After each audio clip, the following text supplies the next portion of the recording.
Isinulong sa Kamara at Senado ang mga panukala para ibaba ang sinisingil na value-added tax o VAT. Ang VAT ay indirect tax na ipinapataw sa ibinebentang produkto at serbisyo na aplikable sa mga negosyo ng mga may taunang gross sales receipt na higit sa 3 milyong piso. Karaniwan itong tinatawag na consumption tax o sales tax at karaniwang pinal na ipinapasa sa mga consumer. Sa panukala ni Senadora Loren Legarda, ipinasususpinde ang pagpapataw ng VAT sa panahon ng krisis gaya ng kasalukuyang sitwasyon. Ibaba naman sa 10% mula sa 12% VAT ang isinulong sa Kamara ni Batangas Representative Leandro Leviste. Suportado ng Philippine Chamber of Commerce and Industry ang suspensyon ng VAT sa gasolina at diesel. Pati po ang VAT, we are strongly pushing for it and we are glad na itong si Senator Legarda yesterday came up with a Senate bill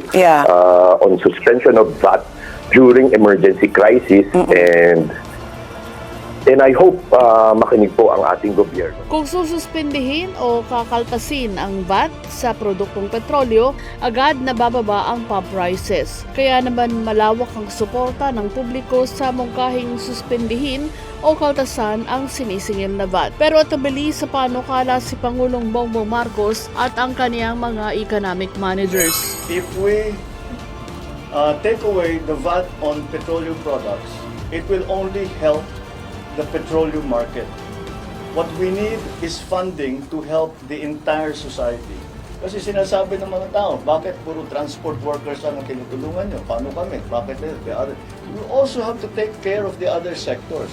So with the additional funding that we will get from the VAT collections, yun ang gagamitin ngayon natin to provide.